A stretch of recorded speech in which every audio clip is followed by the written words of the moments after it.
comes from such a deep level of pain and hurt and frustration and anger, just like literal visceral pain. Every time I look at the video, I looked at it twice and then I couldn't get the image out of my head. And I struggle like everyone else is struggling with, where to place this energy. Thank you for showing up. Thank you for being here. Thank you for allowing prayers to be okay right now. I think that there are so many things that we should be doing right now. For me, praying is one. I won't forfeit the things that have gotten me through some of the hardest times in my life. And I'm not saying that this time and the solution is pray only. I want to be clear on that. I want to be clear that what's happening and what has happened for so many years to so many of our sons, our daughters even, some on camera, but the majority hasn't even been caught on camera, is unacceptable. And I really was nervous to go live because I don't know if you can relate to having, and you may know what I'm talking about, having such a visceral, powerful feeling of hurt and anger, but also knowing that I need to be responsible with my voice because you're listening and someone else might be listening. And I've gotten so many messages. Lisa, what are you thinking? What do you recommend? And I didn't want to just jump on Facebook Live or Instagram Live or somewhere and just spew my unfiltered hurt. I need to be responsible for the calling on my life. And it is to pray, to be still, and to be in action. So for those of you thought that my prayer dismissed action, please think again. It doesn't dismiss action. It doesn't dismiss ownership. It doesn't dismiss accountability. And I'm a mother. I'm a mother whose son just drove this week 20 hours. And if you understand the journey of a black woman with a black son, all of my energy has been holding space for my son to drive across country and land safely. So when he landed safely yesterday,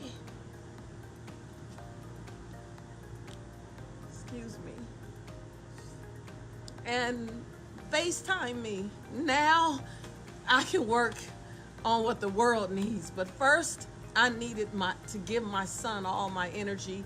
I didn't sleep for 3 days. He had a 20-hour drive, so I wasn't sleeping before he left. I wasn't sleeping while he was on the road. And it wasn't until he landed that I could even think about doing something. My opinion, I think that one, our anger is valid. Our anger, our frustration, our being tired, sick and tired of the same old, different child, different man, different father, different uncle, different brother, that we should feel the angst and the pain, that's very real. And I'm not going to ever negate that from me or for you. I felt it in the 92 with the civil unrest with Reginald Denning. I felt it with Trayvon Martin. I felt it with everyone since. I felt it in South Africa when I protested against femicide, the actions against women. I think that pain and that anger is real and should not be negated. But I think that in addition to that,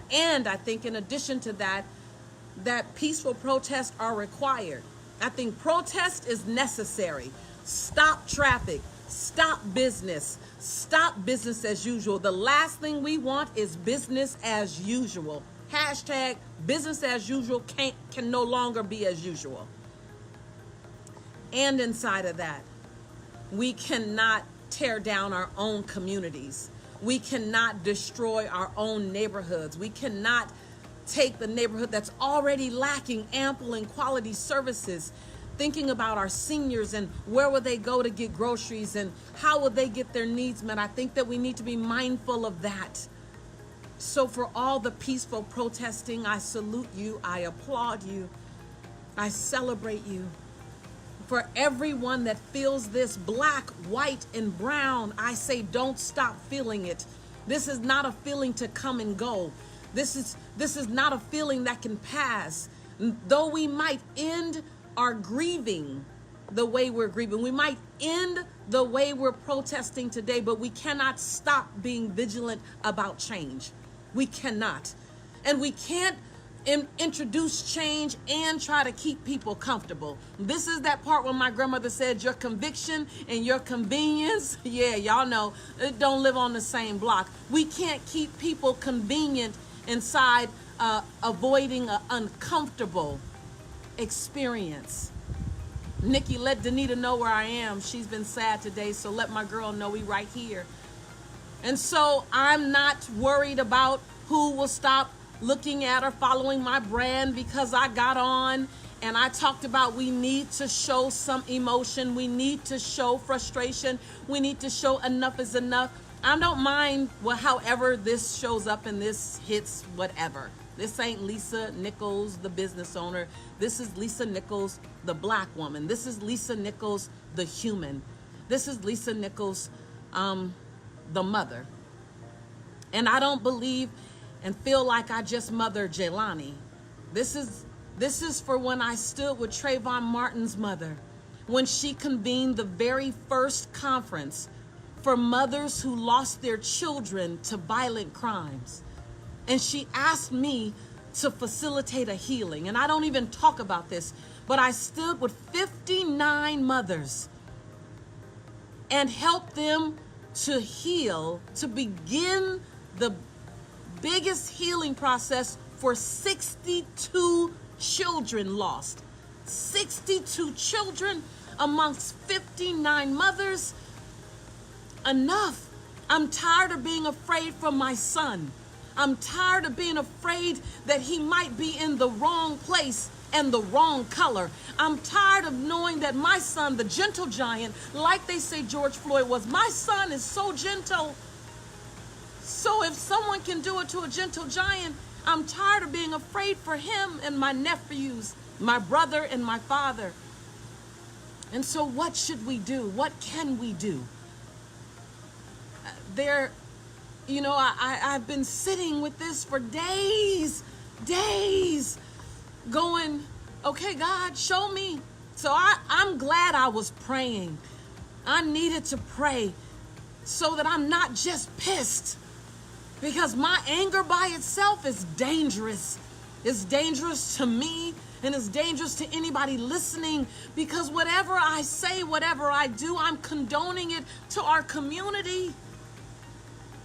And so, yeah, I had to sit still, you guys. And for those who told me I was punking out and I was wimping out, and I read all your comments. Thank you, Lori. I carried that weight for days. I'll let you call me a punk. I'll let you call me a wimp. I'll let you call me weak. I'll let you call me that. But what I choose to do is be responsible for my voice, so that when I think, I've thought it through before I just spew out anything. I choose to not be popular in the moment, but be effective long term. I choose to do some research. I choose to call for advice. I choose to look at the people that I've looked up to see what would they say is a strategy. So I don't mind being called names. It ain't the first time. It ain't the last time. I'm cool with that. So if you're here today and you're here because you support the conversation, I love you. And if you're here today because you've been pissed at me and you want to see what I'm finally saying, I love you too. We all process in different ways. I had to find a solution, a real solution. And I agree. I agree that protest is necessary, but we also, after protest, we need to also look at how do we make the powers that be answer? How do we make the powers that be uncomfortable in the current context of everything? Everything that's out of order, they need to be uncomfortable about it. How do we do that? Come on, heart me up if you know what I'm talking about. Thank you, Tracy. I love you too. How do we do that? So when we look at the idea that change is necessary, protesting is necessary. All great change in history was preceded by a protest of some kind. So protest is necessary. And then we must get the powers that be right where they are, in our voice, right? In our voice and in their vote. We must look at local power. We must look at the boardroom, from the boardroom to change to government, not just as president and on a national level, but on a local level. We must look at what kind of commissions exist. If you want to understand where we need to go from here, we need to demand community commissions, community groups that help to hold accountable our police system and our government system, that we have community, and that the community groups look like us, all of us, not just black, but they look like all of us. And if the community is just black, then the commission looks like the community. And that we need to look at our mayor's office and our conference rooms and our businesses. Who's doing business in your community? Hold them accountable.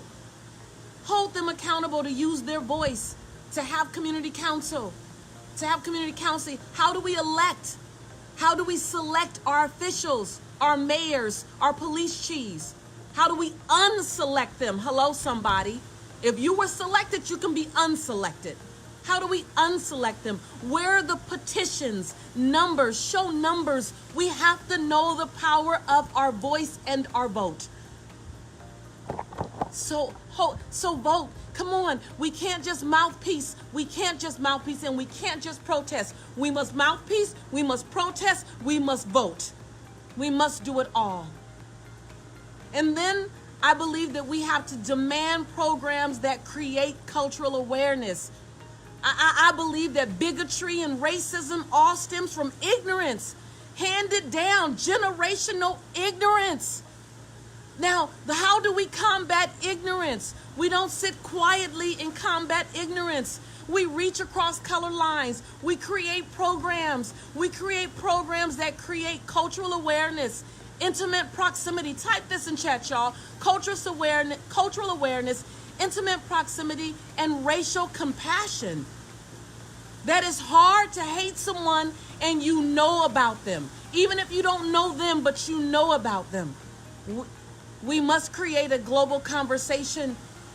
We must create a global awareness, but a cultural sensitivity. We must ask hard questions. We must have uncomfortable conversations. As a black woman, I must have uncomfortable conversations with my white sisters, with my white brothers. As people of color, we must have uncomfortable conversations across color lines, just so that we get to know each other. And we replace our grandmamas' ignorance with truth. With truth. And so I want to encourage you. I want to encourage you to go to obama.org and look at the anguish and action conversation. And I just made some notes because I wanted to bring you something to value, so I'll read it. But it talks about how the time of grief and anger is now, but it's also a time of resolve and intention is now. So let's not begin and end with grief and anger. Let's go through our grief. Let's be angry, but let's move to resolve and intention. Let's move to action and strategy. We are a mighty people, and there's more of us now than ever. Our sisters and brothers, white and Asian, Malaysian, Jewish, and different nationalities, different religions, they're now on board. Not everyone, that's okay. Let's take what we have and make it grow bigger. Let's say enough is enough. Let's stop this. And we stop it by hitting people in their pocket, in their vote. We hit them in their power. And we demand change, and not so much from a place of force, but where it matters to them. Don't play your game, play theirs. Make them hear us. We were powerful enough in one way or another. Either we actively got them in office or we passively got them in office. And so, going to Obama.org, get informed and stay informed there. There's a beautiful site, Anguish to Action. And there you can find tools on how to adopt and engage anti-racism conversations and anti-racism groups and programs. You can learn, as someone who's not African American, how do you participate? If you're white or if you're a person of color, how do you participate in anti-racism programs and conversations? How do you have this conversation with your children? Oh man, I listened to one of the professional NFL head coaches saying that he hasn't done enough to stop this, that he only had a conversation with his son about how to deal with the police when he was 16. And then he had the conversation with him again at 30. And he said he doesn't want to sit back and do nothing, but he doesn't know what to do. So what I love is that our former President Obama has given us some guidelines. Yeah, thank you, Esther. It's a page full of information. It gives you tools to have the conversation across color lines if you don't know how to have them. It also has a place where you can sign a petition to end violent policing against African Americans. Sign the petition. Don't go to bed tonight without signing the petition. It also has a official George Floyd GoFundMe if you want to give funds to that cause. And then it has a national, I love this, a national bail fund. And you can choose to donate to that fund. I'm doing that before I go to bed so that it can help to bail the protesters out in your community. Or if you want to choose a community, if you're not in one that has a protest going on. I personally have been struggling because I am an African American looking at what's happening in America while I can't get to America. I can't get a flight out. And if I get a flight out, I can't get a flight back. And so I'm dealing with feeling separate. I've been a part of 4 protests.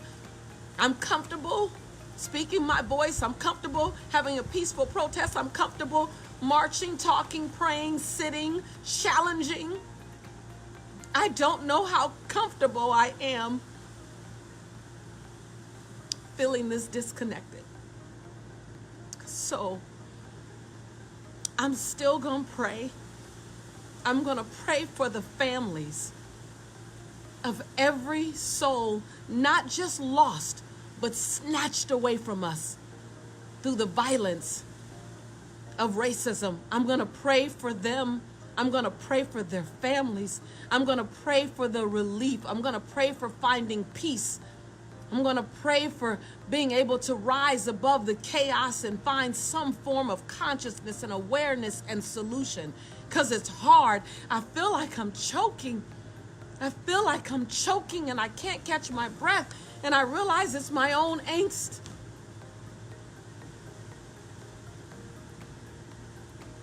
I feel stuck, disconnected.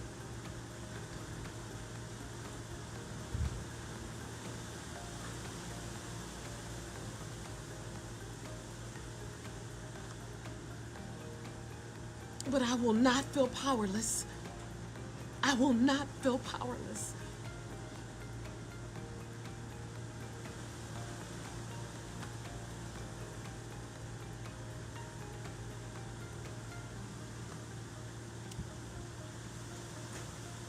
So let's let this feeling, thank you, Siobhan. Let's allow this feeling to propel us into strategy, to communities, to new programs, Let's not alienate white people, because there are some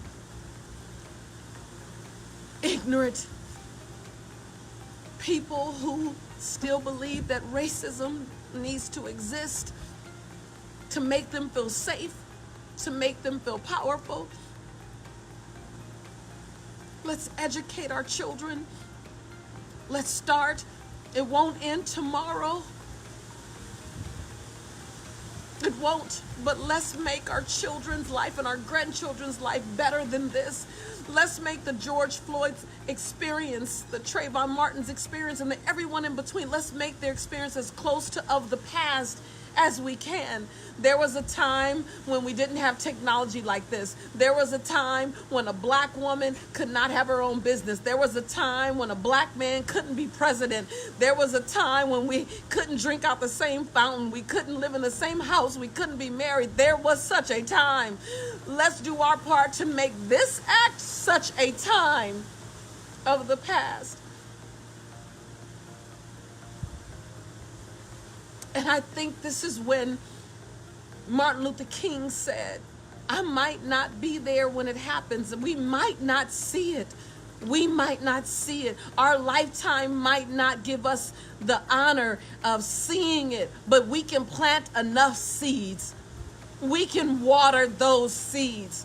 We can demand change. We can start cleaning up the system with our vote, our demand. So even if we don't see it in our lifetime, let's give the gift to our children. Let's give the gift to our children's children.